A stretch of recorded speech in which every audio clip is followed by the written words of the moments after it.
What does that have to do with Kendrick? Well, I'm not saying he got shot here in Canada, but what began as a lyrical feud has now exploded into something much darker.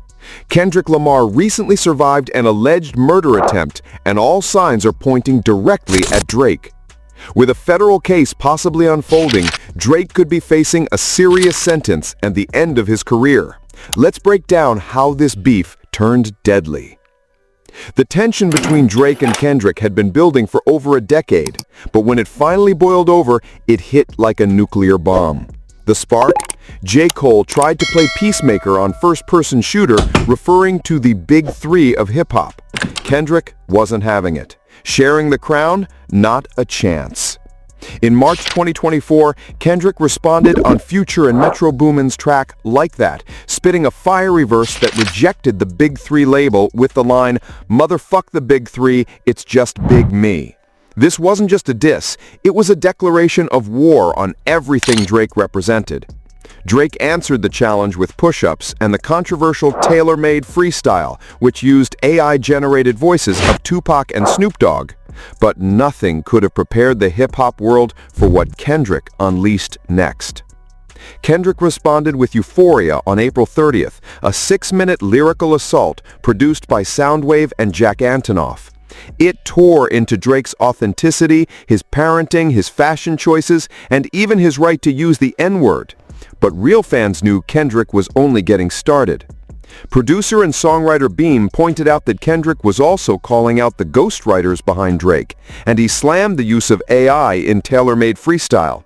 In Euphoria, Kendrick labeled Drake a master manipulator and habitual liar, even referencing his connection to HBO's Euphoria. Then came the back-to-back most didn't expect. Kendrick dropped 616 in LA just days after Euphoria, claiming that members of Drake's own OVO crew were feeding him inside info. The track's title mimicked Drake's signature timestamp format, Kendrick's way of saying, "I can do what you do, only better."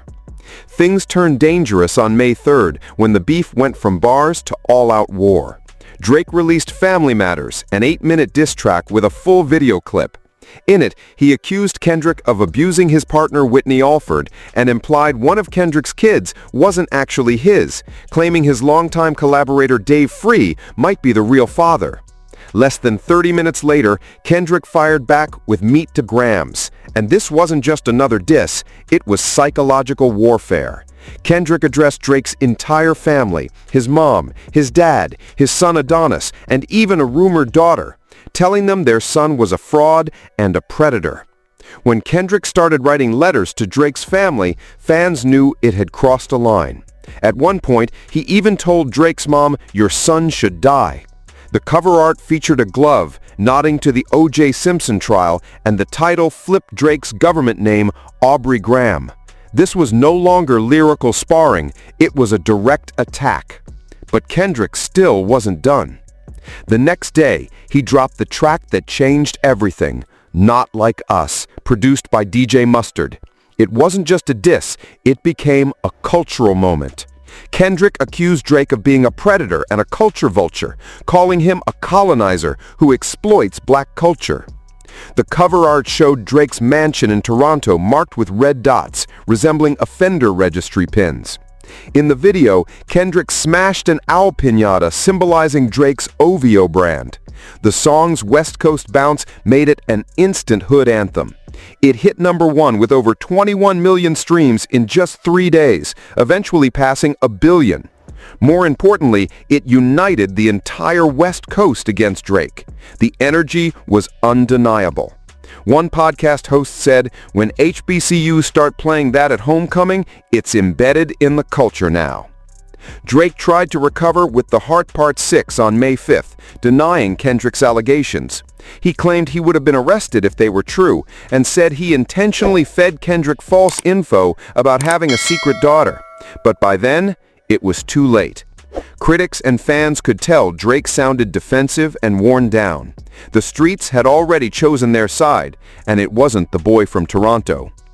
And that's when things turned truly dangerous.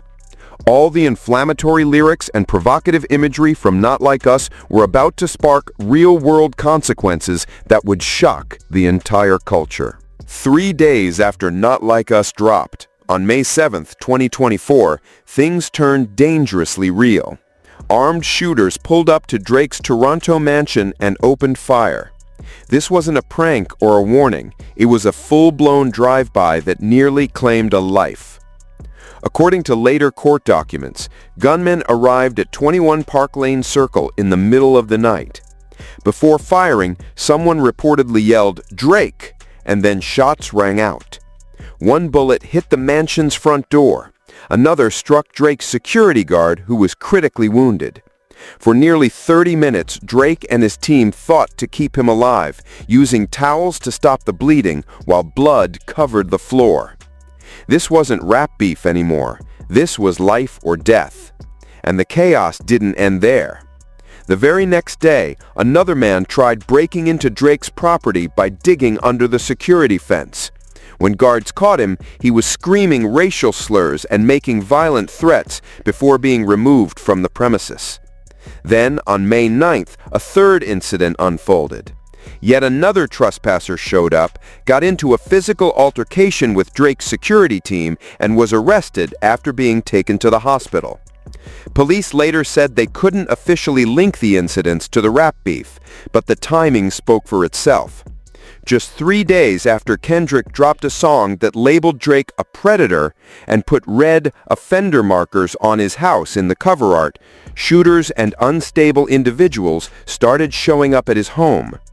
Coincidence? Not likely.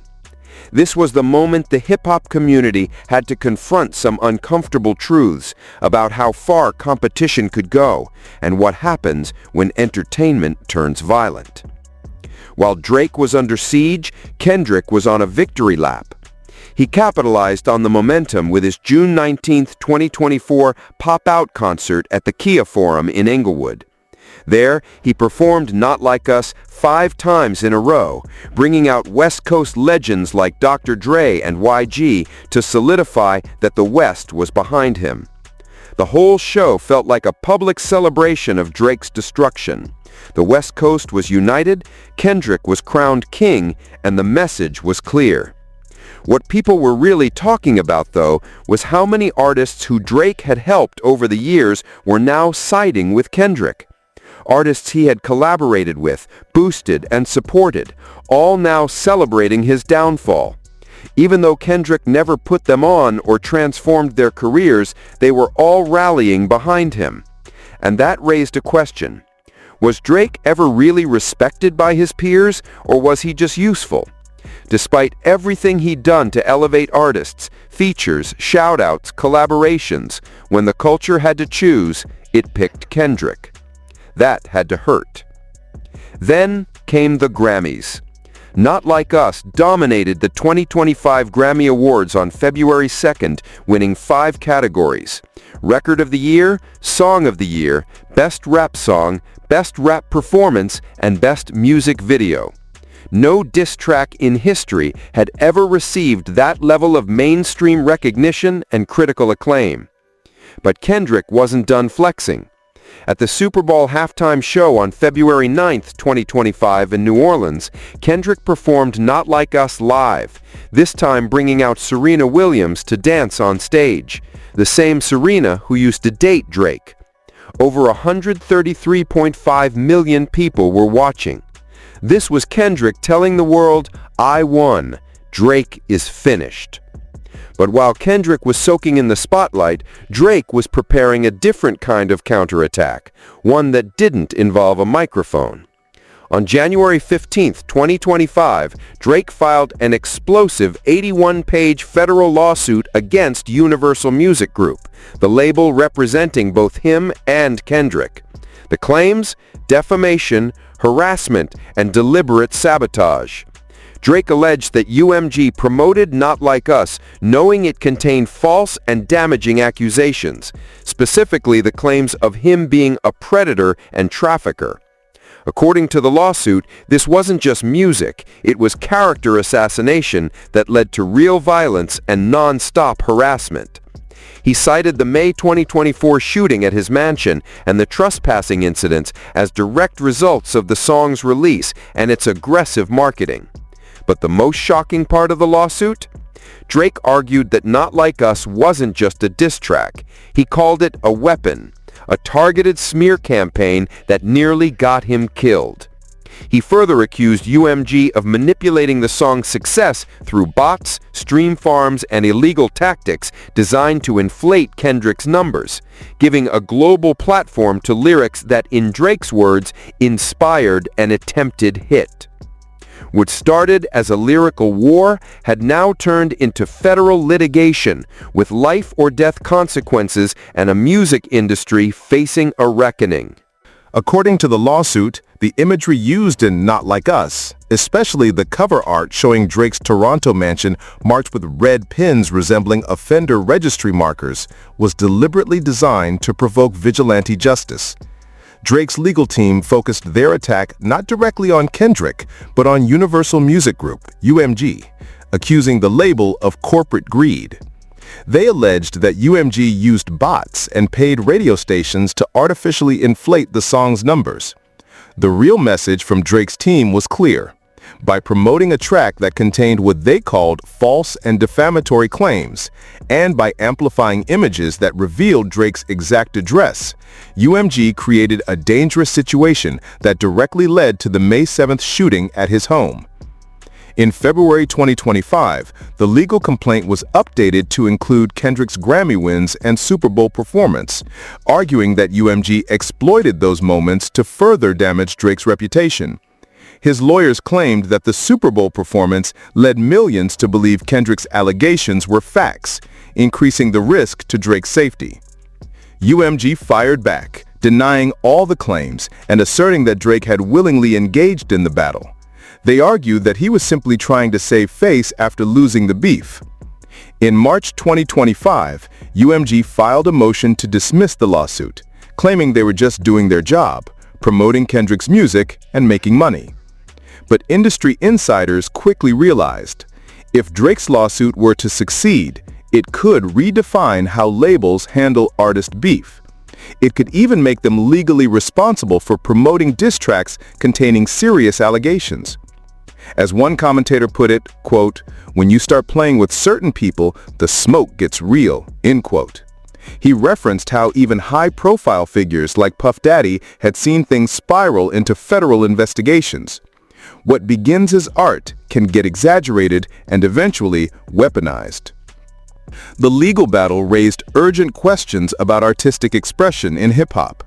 Should artists and the corporations who profit from their work be held accountable when the music bleeds into real-world violence? The reactions were mixed. Some praised the beef for reigniting the competitive spirit of hip-hop, while others feared it was setting a dangerous precedent. Meanwhile, tensions on the streets continued to rise. Toronto rapper Top 5, known to have ties to Drake, issued public threats toward Kendrick, saying he'd shoot him if he ever came to Toronto. "Kendrick's nobody, bro. We saw that dude get mushed in the face and kicked in," he said in an interview. Things got even more intense when Kendrick and SZA announced their tour, with a scheduled stop in Toronto on June 12th at the Rogers Center, right in Drake's backyard. The announcement felt like Kendrick drawing a line in the sand, signaling he wasn't afraid of Drake or his people. He'd perform wherever he wanted. "That's Drake's hometown," someone remarked. "But at least now we know, Drake's not in control of Toronto. He's not stopping that show." The main questions still don't have clear answers. The shooting is under investigation, with no arrests made so far. Although the timing and threats made during the attack suggest a link to the beef, no direct evidence has surfaced connecting Kendrick or his music to the shooters. So what does this have to do with Kendrick? Well, no one's saying shots were fired by him or even in Canada, but whether directly or indirectly, Kendrick's music is at the center of a firestorm. Drake's lawsuit is still moving through the courts, with UMG's motion to dismiss still pending. The outcome could set a powerful precedent. Can labels be held responsible for music that allegedly incites violence? Regardless of what the court decides, the Drake versus Kendrick saga has already changed hip-hop forever. It's been compared to legendary feuds like Tupac versus Biggie or Jay-Z versus Nas. But this one has legal, social, and cultural implications that go far beyond music. And that's the real story. Because beneath the bars, behind the legal filings, and beyond the fan debates, this beef showed us both the power and danger of modern hip-hop. In today's world, where streaming platforms, social media, and global distribution amplify everything instantly, one diss track can spark real-world violence. To understand how this deadly rivalry came to be, and how two former collaborators ended up trying to destroy each other, we have to go back to where it all began. A decade-long buildup of tension between two kings who once shared mutual respect. Before the shootings, lawsuits, and murder allegations, the Drake and Kendrick saga started with friendship and admiration. It was 2011. Drake was already making serious money from hit records, while Kendrick was the hungry up-and-comer from Compton grinding his way out of the streets. They were collaborating, supporting each other, showing love. Kendrick appeared on Drake's Take Care album, dropping a powerful verse on Buried Alive interlude, reflecting on their early relationship and the tension he felt navigating fame while standing beside Drake. That vibe continued in 2012 with tracks like Kendrick's Poetic Justice and the Effing Problems anthem, where both artists stood tall as leaders of the new generation. But somewhere along the way, things changed. Kendrick even opened for Drake on the Club Paradise tour in 2012. At that point, they were really rocking with each other. But anyone who's been around the game knows friendships in hip-hop can flip faster than a brick in the trap, especially when egos and competition enter the picture. Looking back, it's wild to think that these same two artists, once collaborators, would end up throwing accusations so serious they'd eventually lead to real violence in the streets. But even during their early friendship, the seeds of their eventual war were already being planted. The first real crack came in August 2013 with Kendrick's legendary verse on Big Sean's Control. This wasn't just a guest feature, it was a lyrical declaration of war, wrapped in the disguise of friendly competition. Kendrick name-dropped nearly every major rapper in the game, including Drake, saying he wanted to murder them lyrically. He crowned himself king and even claimed he was the king in New York, despite being from Compton. That was next-level disrespect. Drake's response was calculated. Instead of firing back in a track, he kept it cool in a Billboard interview, downplaying Kendrick's words as ambitious and acting like it wasn't serious. But anyone with street sense could tell Drake was heated behind the scenes. Truth is, Kendrick never really showed much respect to his peers. That Control verse proved he didn't see himself as part of the pack. He saw himself above it. Kendrick doubled down at the 2013 BET Hip Hop Awards cypher, delivering lines clearly aimed at Drake, including the now famous bar about tucking a sensitive rapper back into his pajama clothes, a direct shot at Drake's Nothing Was the Same album. Real ones knew what time it was. For the next several years, they kept it in the subliminal zone, trading slick jabs without ever going all out. You had tracks like Kendrick's King Kunta and Drake's The Language. They were sending messages, but keeping it subtle. By 2023, the tension was still lingering. Drake even mentioned on the radio that he'd run into Kendrick, and it wasn't that serious. He doesn't respond to others, he's just making a moment. But behind that calm tone, the war was brewing. In the meantime, Drake had his hands full with other rap beefs. First, Meek Mill in 2015, who accused him of using ghostwriters. Then the brutal feud with Pusha T in 2018, where Pusha dropped The Story of Adonai and exposed Drake's son, Adonis, to the world. That battle proved family wasn't off limits anymore. Everything was fair game.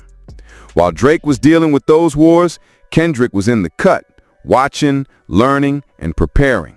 Any real hip-hop head could see it coming. A full-scale lyrical war between two of the most dangerous pens to ever touch a mic. Kendrick was studying Drake's every move, his strengths, his weaknesses, and loading ammunition for a battle that would eventually spill from wax to real life. The spark that lit the fuse came in October 2023, when Drake and J. Cole dropped First Person Shooter on Drake's For All the Dogs album. On that track, J. Cole tried to play peacemaker, saying he, Drake, and Kendrick were the big three of the culture, like they were all equals. Cole's been that middle child energy, always trying to keep peace between the two older brothers who clearly wanted to go at it. He kept pushing that big three narrative, like they were all in this together, but Kendrick wasn't having it. In March 2024, Kendrick fired back on Future and Metro Boomin's Like That, and he didn't hold back. He tore up that big three concept with a single bar, "It's just Big Me." That wasn't just a rejection, it was a statement. Kendrick was claiming the crown. He went further, comparing himself to Prince and Drake to Michael Jackson, basically saying he was the real artist, the one with longevity, while Drake was just pop. That track shot straight to #1 and stayed there for 3 weeks. The message was loud and clear. This wasn't just a beef, it was a takeover. That's when things started turning dangerous. J. Cole tried jumping in with 7-Minute Drill, dissing Kendrick's catalog, but the backlash was quick. He apologized to Dreamville Festival, calling it a misstep.